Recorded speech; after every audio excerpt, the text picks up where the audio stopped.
दोस्तों कहते हैं संगत का असर जरूर होता है और इस बात से आप भी सहमत होंगे। लेकिन संगत ऐसे लोगों की रखिए जो हमेशा सकारात्मक रहते हैं, समस्याओं की ओर नहीं समाधान की ओर देखते हैं और आप भी अपने बड़े लक्ष्यों पर फोकस रहें। आपकी दैनिक जीवन में कई सारी छोटी छोटी समस्याएं आएंगी, उन पर फोकस रखकर अपने समय को, अपनी ऊर्जा को बर्बाद न करें। ऐसी समस्याओं में उलझेंगे तो आपकी एनर्जी और आपका समय दोनों व्यय होगा और आप अपने टारगेट को, अपने लक्ष्य को कभी भी हासिल नहीं कर पाएंगे। तो अपने लक्ष्य की ओर देखें, उसे पूरा करने का पूरा प्रयास करें और देखिए, अगर दैनिक समस्याओं में आप उलझे तो निश्चित रूप से नुकसान आपका ही होगा। तो अपना जो बिग टारगेट है उस पर आप फोकस रहें। गुड मॉर्निंग फ्रेंड्स, नमस्कार, स्वागत है आप सभी का स्टडी विज्ञान प्रकाश में। तो आज की तारीख 20 जुलाई है। आइए शुरू करते हैं आज के दैनिक रोज का समाचार। सभी जो न्यूज़ यहाँ पर हैं काफ़ी ही दिलचस्प हैं, तो पूरे सेशन को ध्यान से देखना। देखो, PCSJ 2018 के बारे में बात करें तो मॉडरेशन को चुनौती दी गई है और इसमें जो फैसला है वो सुरक्षित रखा गया है। बात करें तो PCSJ 2018 में मॉडरेशन को चुनौती इलाहाबाद हाई कोर्ट में दी गई है और कोर्ट ने बहस पूरी होने के बाद फैसला भी सुरक्षित कर लिया है। प्रियंका चौधरी और अन्य अभ्यर्थियों की ओर से दाखिल याचिका पर न्यायमूर्ति सुनीत अग्रवाल और न्यायमूर्ति मंजू रानी ठाकुर की पीठ ने सुनवाई की। अब देखो मामला क्या है। याचिका में आरोप ये लगा है कि लॉ पेपर सेकंड में उन्हें उत्तर पुस्तिका में ज़्यादा अंक मिले, लेकिन मार्कशीट में मॉडरेशन के चलते नंबर कम कर दिए गए, जिससे इंटरव्यू में शामिल होने के बावजूद फाइनल सिलेक्शन नहीं हुआ। और याचिका का कहना है कि मॉडरेशन के तहत अधिकतम 10% अंक ही मूल प्राप्तांक से घट या बढ़ सकते हैं। याचिका का आरोप है कि 10% से अधिक 16% और 19% मॉडरेशन के नाम पर अंक कम किए गए हैं। अब देखो, यहाँ पर PCSJ 2018 मेंस का रिजल्ट 13 जून को आया था। इंटरव्यू के बाद अंतिम परिणाम 20 जुलाई को आया। याची शोभा सागर ने कहा कि उन्हें लॉ पेपर सेकंड में आंसर शीट में 91 अंक मिले, लेकिन मार्कशीट में अंक कम करके 74 कर दिया गया। इसी प्रकार याची सोनल सोनी ने कहा कि आंसर शीट में 100 अंक मिले, लेकिन मार्कशीट में 16% अंक कम करके 84 कर दिया गया, जिससे इंटरव्यू के बाद भी याचिका का सिलेक्शन नहीं हुआ। तो यहाँ पर मॉडरेशन को भी चुनौती दी जा रही है कि 10% से अधिक अंक कम करने का आरोप लगाया गया है मॉडरेशन के अंतर्गत। और देखिए फ्रेंड्स, बेसिक शिक्षा परिषद में 69,000 सहायक अध्यापक भर्ती में रिक्त रहे 6,696 पदों पर प्रतीक्षा सूची से चयनित अभ्यर्थियों को 23 जुलाई को नियुक्ति पत्र मिलेगा। Very good news. लेकिन यहाँ पर एक न्यूज़ और भी है कि अभ्यर्थी जो कि 69,000 शिक्षक भर्ती में अभी भी शेष बचे हुए हैं और सीटें जो हैं तीसरी काउंसलिंग के बाद जो 69,000 सीटें पूरी हो गई हैं, तो वो क्या मांग कर रहे हैं कि 68,500 में जो 23,000 पद जुड़े हुए थे, जो शेष रह गए थे, उनको भी अब 69,000 के अंतर्गत ही जोड़कर उनकी भी काउंसलिंग कराई जाए। तो इस पर भी एक न्यूज़ है, आगे इस पर भी करेंगे चर्चा। सबसे पहले आपको ये बता दें कि सूचना विभाग के अपर मुख्य सचिव नवनीत सहगल ने बताया है कि मुख्यमंत्री योगी आदित्यनाथ भी 23 जुलाई को दोपहर 12 बजे अपने आवास पर आयोजित एक कार्यक्रम में कुछ चयनित अभ्यर्थियों को नियुक्ति पत्र सौंपेंगे। और सहायक अध्यापक की इस भर्ती में अनुसूचित जनजाति की योग्य अभ्यर्थी न मिलने के कारण 1133 पद रिक्त रह गए थे। इसके अतिरिक्त अन्य श्रेणियों से भी विभिन्न कारणों से पद रिक्त थे। तो सरकार ने ऐसे कुल 6,696 रिक्त पदों पर प्रतीक्षा सूची के अभ्यर्थियों को वरीयता से नियुक्ति देने का निर्णय किया था। और देखिए, रेलवे ग्रुप डी की परीक्षा को लेकर सुनवाई जो है वो 26 जुलाई को होनी है। तो केंद्रीय प्रशासनिक अधिकरण में वीडियो कॉन्फ्रेंस के जरिए ये सुनवाई सोमवार को हुई। अगली सुनवाई 26 जुलाई को होगी और आपको पता है कि 26 जुलाई को यह केस जो होगा वो टॉप 10 केसों की सूची में शामिल होगा, यानी कि 26 जुलाई को इस पर कोई फाइनल डिसीजन भी आ सकता है। और दरअसल इस मामले में ग्रुप डी परीक्षा के अभ्यर्थी लंबे समय से आंदोलनरत हैं। लगातार अभ्यर्थी PMO के साथ रेल मंत्रालय को भी ट्वीट कर रहे हैं। और आपको पता है क्यों? क्योंकि बहुत सारे अभ्यर्थी ऐसे हैं जिनकी फ़ोटो और सिग्नेचर को इनवैलिड करार दे दिया गया है। लगभग 5 लाख के आसपास ऐसे अभ्यर्थी हैं, और जबकि वही फ़ोटो और ID NTPC में जो है वो वैलिड मानी जा रहे हैं, ग्रुप डी में उसको इनवैलिड बताया जा रहा है। बस मामला कोर्ट में पहुंच गया है और ट्विटर पर भी ये मामला काफ़ी चर्चा में है। और देखिए, जैसा कि आप लोग जानते हैं, UGC ने अभी हाल ही में एक ट्वीट किया था जिसमें उन्होंने कहा था कि जो CUCT नाम की परीक्षा होनी थी, सेंट्रल यूनिवर्सिटी की कॉमन एंट्रेंस टेस्ट, तो इस परीक्षा को अब इस साल जो है UGC नहीं करवा पाएगा, यानी कि अब जो है UGC इस परीक्षा को नहीं करवाएगा, तो इसके चलते अब इलाहाबाद विश्वविद्यालय में नए सिरे से प्रवेश परीक्षा की यानी कि जो प्रवेश प्रक्रिया है वो नए तरीके से शुरू होगी।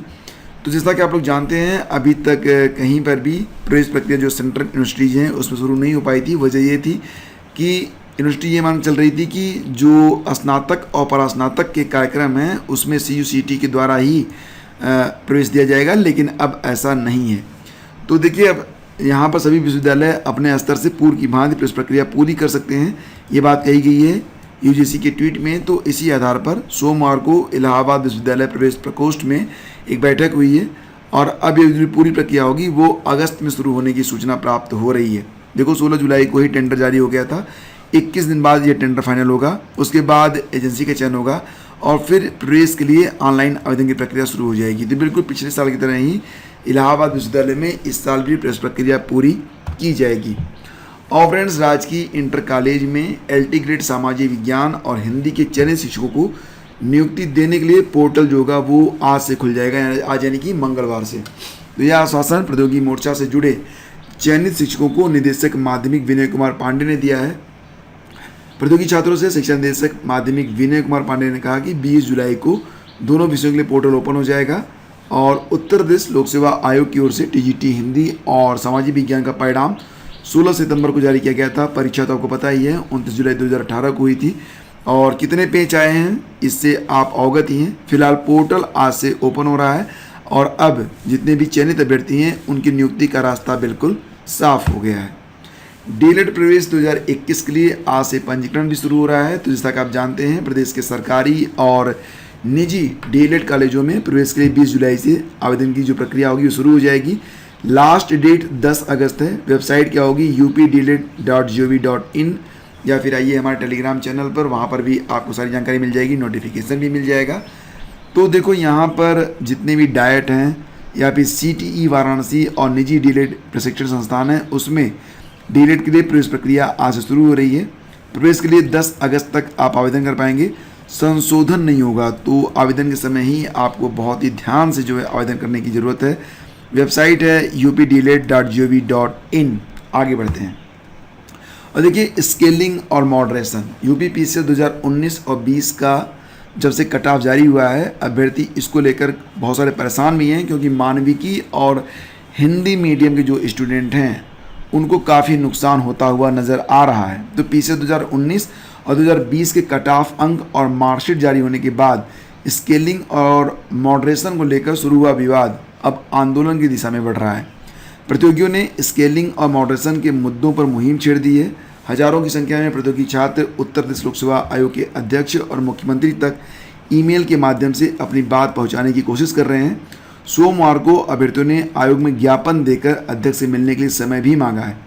PCS में स्केलिंग और मॉडरेशन की व्यवस्था फिर से लागू करने की मांग भी की जा रही है कि 2019-20 में स्केलिंग और मॉडरेशन नहीं हुआ तो उसे फिर से लागू किया जाना चाहिए। और छात्रों का कहना है कि स्केलिंग न होने से मानविकी विषय और हिंदी माध्यम के अभ्यर्थियों को काफ़ी कम अंक मिले और उच्च पदों पर ज़्यादातर अंग्रेजी माध्यम और साइंस विषयों के अभ्यर्थियों का ही चयन हुआ। तो प्रतियोगियों का कहना है कि कोविड प्रोटोकॉल का पालन करते हुए ईमेल और पत्र का रास्ता चुना गया है। अगर उनकी बात नहीं सुनी जाती है तो वो सड़क पर भी उतरेंगे।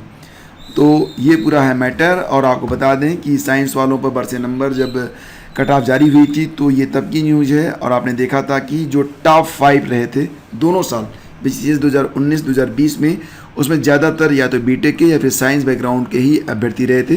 और उसके बाद ही एक नया विवाद शुरू हुआ है। मार्कशीट से अभ्यर्थी जो थे वो संतुष्ट नहीं थे।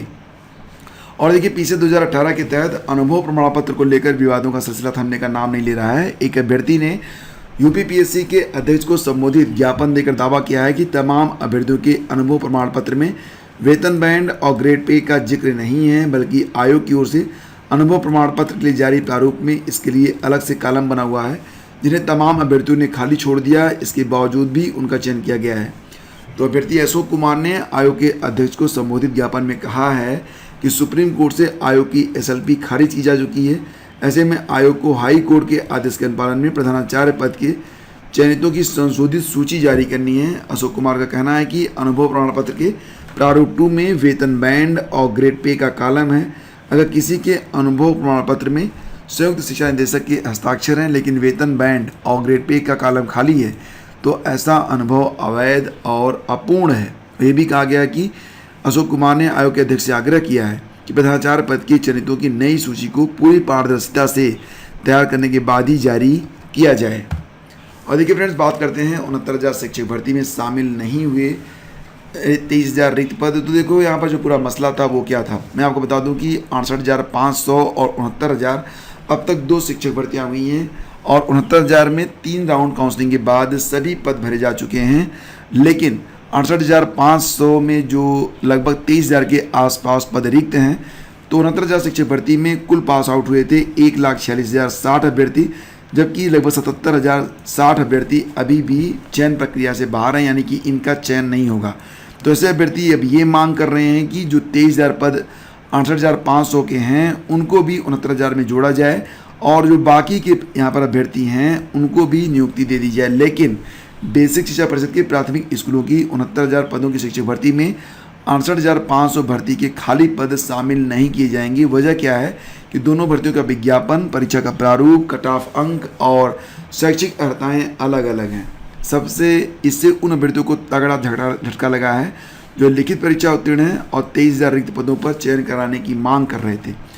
और यहाँ पर देखो जो पूरा मसला है वो ये है कि दोनों अलग अलग परीक्षाएं हुई थी और 68,500 में बीएड वाले भी शामिल नहीं थे, सिर्फ बीटीसी वालों ने ही इसमें जो है परीक्षा दी थी, जबकि दोनों का जो चयन प्रारूप था वो भी अलग अलग था। 68,500 में लिखित परीक्षा हुई थी, जबकि 69,000 में ऑप्शनल वैकल्पिक सवाल पूछे गए थे। कट ऑफ दोनों में अलग अलग था। 68,500 में कट ऑफ 40-45 था, 69,000 में 60-65 था और 68,500 में बीटीसी और डीलिट माने थे, जबकि 69,000 में बीएड को शामिल किया गया था। तो यही वजह है कि इन 23,000 पदों को अब नई शिक्षक भर्ती में ही एडजस्ट किया जा सकेगा। फिलहाल ये जो पद हैं ये 69,000 में अब ऐड नहीं हो पाएंगे। तो यहाँ पर देखो स्कूल शिक्षा महानिदेशक विजय किरण आनंद ने बताया कि 69,000 शिक्षक भर्ती 3 चरणों में पूरी हो चुकी है और उसमें पद जोड़ना अब संभव नहीं है। तो ये वजह हैं जिसकी वजह से ये बात सामने निकल के आ रही है। और 69,000 शिक्षक भर्ती में तय आरक्षण से ओबीसी और एससी अभ्यर्थी अधिक चयनित हुए हैं। तो एक अखबार की माने तो जो खबर यहाँ पर निकल के आई है वो मैं आपको दिखा रहा हूँ। देखो अखबार में ये लिखा गया है कि परिषदीय विद्यालयों में 69,000 शिक्षक भर्ती में चयनितों की तस्वीर साफ हो गई है। इसमें तय आरक्षण से अधिक ओबीसी और एससी अभ्यर्थी चयनित हुए हैं। पिछड़ा वर्ग के 12,630 अभ्यर्थी अनारक्षित श्रेणी में अपनी मेधा के दम पर जगह पाने में सफल रहे। वहीं विशेष आरक्षण और आरक्षित अभ्यर्थियों को उनके गुणांक, जिला वरीयता विकल्प के आधार पर जिले का आवंटन किया गया है।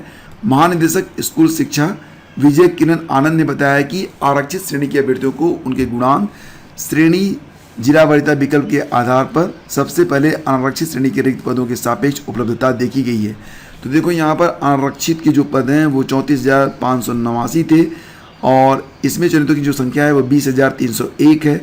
ओबीसी की जो सीटें रखी गई 18,598, चयनितों की संख्या बताई जा रही है 31,228। अनुसूचित जाति के लिए आरक्षणवार तय पद हैं 14,459, चयनितों की संख्या है 17,260। अनुसूचित जनजाति 1354, चयनित हुए हैं कितने 211, कुल हो गए 69,000। तो ये लिस्ट यहाँ पर जारी की गई है। और देखो डेली करंट अफेयर की जो क्लास होती है रोज़ सुबह 5 बजे होती है। दैनिक रोजगार समाचार आपको मिलते हैं शाम को 7:30 बजे। और आपकी जो रिवीजन क्लास होती है हालांकि रेगुलर नहीं हो पा रही है, लेकिन ये जो है शाम को 6 बजे ही होती है। अधिक जानकारी के लिए आप लोग हमारे टेलीग्राम चैनल स्टडी विद ज्ञान प्रकाश से आकर जुड़ जाएं। और दोस्तों वीडियो पसंद आता है तब आप इसे लाइक कर दिया करो, अपने दोस्तों के बीच इसे शेयर कर दिया करो। याद रखो स्टडी विद ज्ञान प्रकाश एक ऐसा यूट्यूब चैनल है जो कि आपको सबसे सही और सबसे सटीक सूचनाएं देता है, साथ ही साथ आपकी हर परीक्षा की बहुत ही गंभीरता के साथ तैयारी भी करवाता है।